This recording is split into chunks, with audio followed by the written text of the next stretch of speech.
देखिए, मैं इस समय मलेथा में हूँ और हमारे साथ हैं भारतीय जनता पार्टी के राष्ट्रीय मीडिया प्रभारी और पौड़ी लोकसभा से प्रत्याशी अनिल बलूनी जी। और बहुत वरिष्ठ नेता हैं, यहाँ से चुनाव लड़ रहे हैं। चुनाव की सरगर्मियां भी बहुत तेज है, मैं उन्हीं से बात करता हूँ।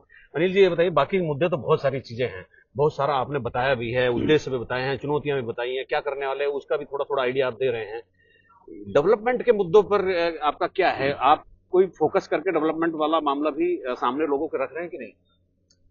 देखिए, आपका सवाल बहुत ही अच्छा है और अच्छा हुआ कि आपने सवाल पूछ भी लिया। यहाँ पर जहाँ पर हम खड़े हैं, इसके एक तरफ ये बद्रीनाथ हाईवे। आपको याद होगा, ये बद्रीनाथ हाईवे एक पतला सा हाईवे होता था और जो फाटक लगता था, पहले ऊपर की गाड़ियां नीचे आती थी, फिर नीचे की गाड़ी ऊपर। ये पहाड़ के लोगों ने भूले नहीं इस रास्ते। आज ये दिल्ली के किसी भी मार्ग से चौड़ा बद्रीनाथ हाईवे है और सरपट गाड़ियां चल रही हैं। ये मोदी जी ने ऑल वेदर रोड बनाई है, ये विकास का प्रतीक है। और देखिए, एक तरफ बद्रीनाथ हाईवे और नीचे आप देखिए, ये मलेथा का रेलवे स्टेशन बन रहा है। ये ट्रेन, ये मोदी है तो मुमकिन है। पहाड़ पे ट्रेन कैसे आ रही है? 2026 में जब ये ट्रेन आ जाएगी तो कैसे उत्तराखंड बदलेगा? एक तरफ ऑल वेदर रोड, एक तरफ ट्रेन। और लोगों में, यहाँ पहाड़ में लोगों का जीवन कैसे सरल होगा, पर्यटन कैसे बढ़ेगा, तीर्थाटन कैसे बढ़ेगा। ये जो मोदी जी का कहना है कि आगामी दशक उत्तराखंड का होगा, उसका ये एक झांकी है कि इधर का रेलवे स्टेशन और एक तरफ ऑल वेदर रोड। अच्छा, ये ऋषिकेश कर्णप्रयाग राष्ट्रीय प्रोजेक्ट है, ऋषिकेश कर्णप्रयाग रेल लाइन। जी जी, ये ऐसा प्रोजेक्ट है जो अकल्पनीय है, जो पहाड़ में ट्रेन चलाने जा रहा है, और पहाड़ में नहीं, बिल्कुल हिमालय तक जो ट्रेन को जोड़ने वाला है। सामरिक महत्व भी है। सामरिक महत्व, ये सामरिक महत्व, जन कल्याण का महत्व, ये ऐसा प्रोजेक्ट है कि हिंदुस्तान में क्या, विश्व में ऐसे प्रोजेक्ट बहुत कम होंगे। लोग कह रहे हैं कि गैरसैंण तक भी ट्रेन जाएगी, बद्रीनाथ जाएगी। एक बार कर्णप्रयाग पहुंच गए, फिर उसके बाद कहां तक लेके जानी है वो तो उस वक्त तय कर लेंगे। आप ये मान के चलिए, ये ट्रेन और ये हाईवे, ये सारी चीजें मिलके उत्तराखंड की पूरा का पूरा कायाकल्प करने वाले हैं। और जो प्रधानमंत्री जी का कहना है आगामी दशक, वो यही सामने दिख रहा है। ये 2 साल 2.5 साल के अंदर बनकर तैयार होगा। केदारनाथ पुनर्निर्माण, बद्रीनाथ मास्टर प्लान, तमाम, मैं बता रहा हूँ ना, मैं गिनती करूंगा तो गिनती नहीं हो पाएगी।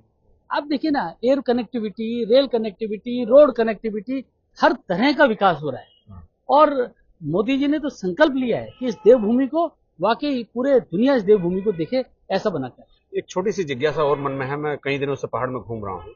लोग अग्निवीर को लेकर के भी पूछ रहे हैं कि यार इसका क्या होगा, कुछ संशोधन होगा, नहीं होगा, कैसे होगा? देखिए, एक तो बात समझ लीजिए, हमारी जो सरकार है वो पूरी तरीके से जन कल्याण के लिए, जो चीज जनता को पसंद है, जो चीज उनके हित में है, वही तो करेंगे। 2 दिन पहले अगर आपने रक्षा मंत्री जी का बयान देखा हो, और रक्षा मंत्री जी ने बहुत स्पष्ट बोला, वो रक्षा मंत्री भी है और हमारी पार्टी के बहुत वरिष्ठ नेता भी है, उनके कहे का मायना है। उन्होंने कहा कि हम अग्निवीर पे ओपन है, हम देखेंगे, जो उसमें सुधार करना क्यों नहीं करेंगे। आप ही लोगों के लिए तो करना है सब कुछ। अगर आपको ये लगता है कि इसको ऐसे ठीक करना है तो वैसे ठीक करेंगे। तो रक्षा मंत्री जी का बयान बहुत स्पष्ट है। आप देखिए, हम लोग यहाँ यूसीसी लाए, उसकी वैधानिक समीक्षा हो रही है, उसकी सामाजिक समीक्षा हो रही है। अब देखेंगे उसमें क्या सुधार करना है। तो इसीलिए तो किसी चीज को लाते हैं, फिर उसको सुधार करते हैं। अगर हमको लगेगा कि अग्निवीर में कुछ सुधार करना है तो सरकार ओपन ही है इसके लिए। लोग कह रहे हैं सीए एकदम नोटिफिकेशन चुनाव से ठीक पहले हुआ, ये पॉलिटिक्स है। नहीं तो सीए में किसी को दर्द क्या है? आप समझिए पहले, ये समय का नहीं है, ये वोटों के खेल है कांग्रेस का। इन्होंने कहा सीए से नागरिकता चली जाएगी। अब सीए कानून पढ़ लीजिए भाई, नागरिकता कहां जाती है? सीए अफगानिस्तान, पाकिस्तान और जो आसपास के देश के जो अल्पसंख्यक हिंदू हैं, सिख हैं, उनके लिए कानून है, उनको नागरिकता देने का कानून है। तो भाई, उनको नागरिकता देने से किसी के पेट में क्यों दर्द हो रहा है? वो बेचारे कहां जाएंगे? पाकिस्तान से हिंदू आता तो कहां जाएगा? अफगानिस्तान से सिख आता तो कहां जाएगा? उसके लिए कांग्रेस तो तकलीफ क्या है? अरे कांग्रेस को हिंदू सबसे तकलीफ क्यों है, समझ नहीं आता है। और दूसरी बात यह है कि ये लोग पढ़ते लिखते नहीं है, तभी इनकी यह हालत हो गई है। ये 2002 या 4 तक जो आ चुके हैं उनके लिए है, वो लोग ऑलरेडी यहाँ पर हैं, वो ऑलरेडी यहाँ काम कर रहे हैं। अभी एक केजरीवाल जी का बयान आया कि ये आएंगे तो, इंडिया में आएंगे तो रोजगार चले जाएंगे।